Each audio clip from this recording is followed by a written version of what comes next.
Assalamualaikum warahmatullahi wabarakatuh. Ketemu lagi dengan saya Dr. Bram Irvanda dari Irvanda Capital.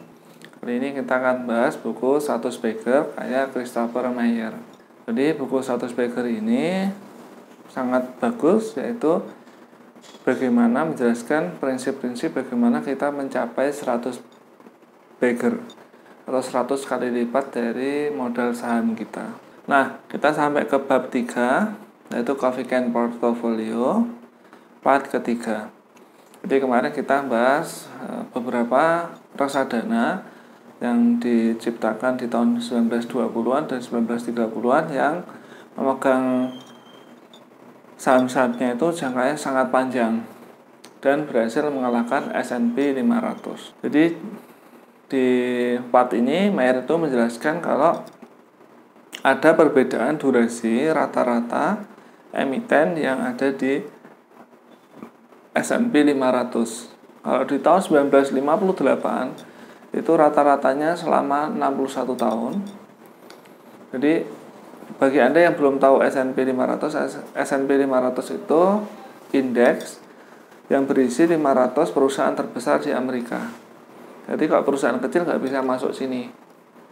Jadi perusahaan itu di Amerika bertahan selama 61 tahun, rata-rata itu bertahan selama 61 tahun di S&P 500 pada tahun 1958. Nah, semakin ke sini itu durasi rata-ratanya turun. Di tahun 2014 durasi rata-rata emiten itu bertahan di S&P 500 itu selama 20 tahun. Jadi penurunannya tinggal sepertiga dari tahun 1958. Nah, ada paper bagus dari Michael Mauboussin. Michael Mauboussin ini sekarang jadi kepala riset dari Credit Suisse, di perusahaan dari Swiss. Nah, dulunya beliau adalah Chief Investment Officer dari Legg Mason. Mungkin teman-teman yang belum tahu, Legg Mason ini salah satu perusahaan yang dulu sangat berkibar, yang dulu fund manajernya itu Bill Miller. Salah satu orang yang dominan atau yang terkenal dari Legg Mason ini adalah Robert Hagstrom yang menulis buku Warren Buffett Way. Kalau teman-teman sudah baca Warren Buffett Way, maka akan tahu perusahaan Legg Mason dan Bill Miller. Michael Mauboussin ini salah satu Chief Investment Officer di Legg Mason Capital. Michael Mauboussin ini bikin paper yang berjudul A Long Look at Short-Termism. Jadi beliau itu menjelaskan kalau tentang asset life cycle, jadi siklus aset life. Jadi berapa lama aset itu, umur aset di perusahaan Amerika. Dan ternyata di Amerika itu umur asetnya semakin pendek. Bahkan bisnis tertentu seperti bisnis IT itu umurnya cuma 6,6 tahun. Jadi artinya si pemimpin atau direktur atau manajer itu sangat susah untuk merencanakan masa depan karena cepat sekali berganti. Nah, hubungannya dengan investasi adalah dari sini kita durasi investasi kita juga jadi tidak terlalu panjang seperti zaman dulu. Kalau zaman dulu dan seperti kemarin kita jelaskan Voya itu, maka itu bisa durasinya sangat lama. Tapi di zaman sekarang, terutama di perusahaan IT itu durasinya rata-rata cuma 6,6 tahun. Jadi durasinya sempit. Kenapa kok durasinya sempit? Karena sekarang informasi itu bebas didapatkan oleh semua orang, jadi saingan semakin banyak. Coffee Can Portfolio ini bertujuan agar kita itu tidak rentan menderita kerugian akan naik dan turunnya saham. Kenapa kok investor bisa rugi dari naik dan turunnya saham? Contoh, jadi penyebabnya adalah emosi. Contohnya, saat harga berhari-hari turun terus 2%, 2%, 2%, 2%, 2%, 2%.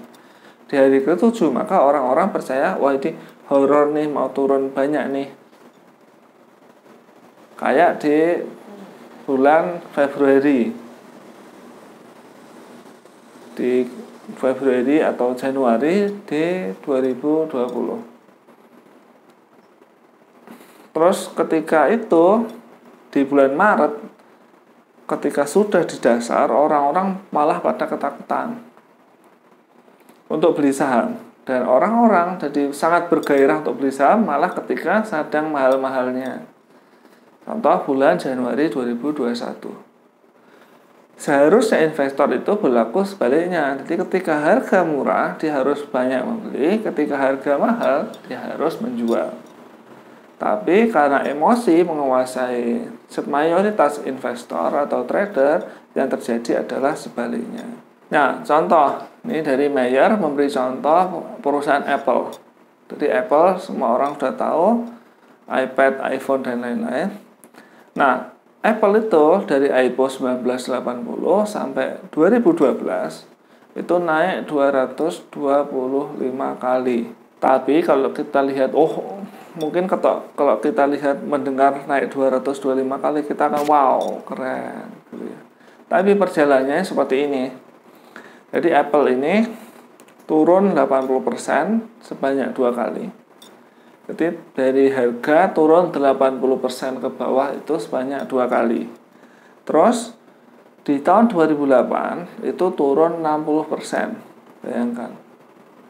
Terus ada beberapa kali penurunan 40%. Nah, bagi orang yang kalah sama emosinya, maka ketika turun 60% di tahun 2008, dia akan sangat ketakutan sekali. Wah, ini jangan-jangan turun lagi nih. Gitu. Akhirnya dia menjual di saat harga paling rendah. Padahal harusnya ketika turun 60%, dia membeli sebanyak mungkin. Maka dia akan untung sangat besar. Nah, Mayer ini memberi contoh lain yaitu Netflix. Netflix sekarang sudah masuk Indonesia dan dipakai banyak sekali orang. Nah, Netflix ini turun 25% sehari. Itu sebanyak 4 kali kejadian. Jadi ini sangat horor bagi orang-orang. Terus di hari terburuknya itu turun 41%. Terus dalam 4 bulan saja itu sahamnya turun 80%. Jadi ini lebih horor daripada Apple, Netflix. Dan ini bagi Anda yang masih kalah sama emosi, masih sering takut kalau harga saham turun 5%, 7%, 10%, maka Coffee Can Portfolio ini bisa menjadi senjata Anda untuk aman atau untuk meraih keuntungan ketika krisis terjadi. Jadi kita bisa tidak lagi terkena pengaruh dari pasar. Jadi tidak lagi takut.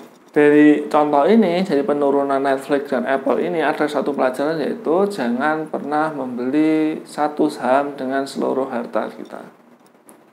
Jadi sebaiknya dibagi 10. Jadi masing-masing 10% per saham. Jadi ketika ada penurunan sampai 80% itu kita tidak terlalu terganggu dari jiwa kita. Kalau kita satu saham 100% dari modal kita, terus ternyata dia turun 80%, terjadi adalah kita sangat terguncang. Bisa jadi seperti itu. Nah, sarannya Mayer adalah dibagi 10 atau dibagi 5 atau dibagi 20. Kalau seperti itu maka kita tidak lagi akan terguncang. Berikutnya ada subbab yang sangat menarik yang berjudul Coffee Can for Kiamat, atau jadi kondisi krisis. Nah, Coffee Can ini tidak hanya untuk mereka yang optimis saja. Jadi kalau ini Indonesia akan maju nih, terus kita pakai Coffee Can Portfolio, enggak gitu juga. Tapi juga untuk mereka yang pesimis, yang Indonesia ini akan krisis nih, tahun 98. Kalau Anda investasi tahun 98, maka sekarang 22 tahun kemudian maka Anda akan sangat-sangat kaya kalau pakai Coffee Can portofolio. Jadi Coffee Can ini juga untuk kondisi-kondisi krisis atau kritis seperti perang. Jadi di Perang Dunia Kedua itu banyak investor yang pakai Coffee Can portofolio mendapat imbal hasil yang besar. Berikutnya adalah krisis, contoh krisis 2008, krisis 98, terus krisis .com bubble dan lain-lain. Kemudian Mayer ini membahas optimisme Warren Buffett. Dia tidak setuju dengan optimisme Warren Buffett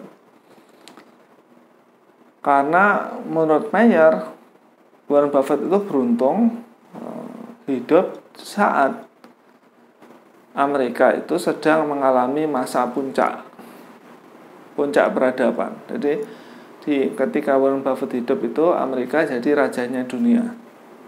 Karena itu saham-saham Amerika jadi saham-saham yang mahal, yang jadi pusat investasi seluruh dunia. Kalau Warren Buffett itu hidup di 1700-an, maka investasi di Amerika itu tidak terlalu baik. Apalagi di 1600-an Amerika baru berdiri. Jadi Warren Buffett sangat beruntung menurut Mayer karena berinvestasi, dia hidup dan berinvestasi di saat Amerika sedang jaya-jayanya. Amerika itu sejak tahun 1945 sejak menang Perang Dunia Kedua jadi raja dunia, menggantikan Inggris. Inggris setelah Perang Dunia Pertama dan Perang Dunia Kedua itu mengalami penurunan. Dan WB itu, Warren Buffett itu sangat bullish pada masa itu setelah Perang Dunia Kedua, dan itu adalah masa-masa yang tepat memang untuk membeli saham, untuk berinvestasi, dan Warren Buffett sangat beruntung akan hal itu. Nah, jebakannya apa? Bullish ini benar-benar benar sampai hari di mana keyakinan itu salah. Contoh, Jerman. Dulu Jerman di waktu Perang Dunia Kedua itu dia sangat bullish sekali. Waktu paling puncak bullishnya pasar saham Jerman adalah ketika mau masuk Stalingrad, jadi mau masuk Moskow. Padahal itu adalah saat dimana pasukan Jerman mau kalah. Jadi ketika puncak-puncaknya perang mau kalah, malah bullish-bullishnya. Jadi pasar saham lagi tinggi-tingginya, lagi optimisnya. Jadi bahaya sekali kalau kita punya optimisme seperti Warren Buffett tapi negaranya salah. Contoh, negaranya Jepang. Nah, Jepang sejak tahun 1990 itu mengalami stagnasi karena kurang orang menikah, kurang orang melahirkan, dan lain-lain. Nah, Mayer ini memberi beberapa contoh di Athena. Jadi Athena itu dulu negara terbesar dan paling beradab, peradabannya paling tinggi di Yunani. Jadi Athena ini sangat sombong dan sangat sukses. Nah, saat itu ada Athena ini sama Sparta itu perang namanya Peloponnesian atau Peloponnesos War. Jadi perang Peloponnesos. Nah, perang ini antara Athena dan Sparta. Yang pada akhirnya ini Athena ini dihancurkan sama Sparta habis, Sparta yang berkuasa.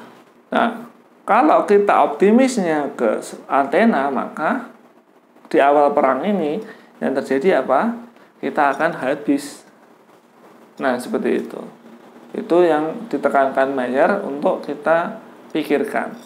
Jadi jangan optimis berlebihan pada suatu hal yang suatu hal itu salah. Contoh lain adalah Romawi saat Agustus. Jadi saat Kaisar Agustus itu Romawi di puncak ketenaran, kesuksesan, wilayahnya paling luas, tapi habis itu akan mengalami penurunan.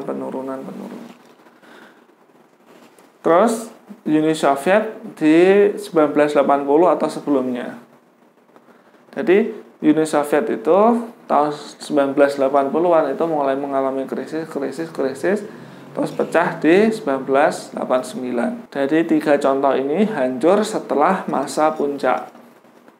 Jadi Warren Buffett itu sangat beruntung, Allah kasih Warren Buffett itu kesempatan waktu yang tepat, yaitu setelah Perang Dunia Kedua. Karena setelah Perang Dunia Kedua, perusahaan-perusahaan di Amerika itu jadi tumbuh dengan sangat cepat, sehingga pasar saham juga tumbuh dengan sangat cepat. Nah, apakah pasar saham Indonesia akan tumbuh seperti Amerika? Nah, kita tidak tahu. Karena itu, tapi sebaiknya kita optimis saja pasar saham Indonesia akan tumbuh seperti pasar saham Amerika setelah Perang Dunia Kedua. Nah, seperti itu buku Status Baker bab ketiga, part ketiga. Bila ada pertanyaan terkait ini, silakan tulis di kolom komentar di bawah. Terima kasih atas perhatiannya. Assalamualaikum warahmatullahi wabarakatuh.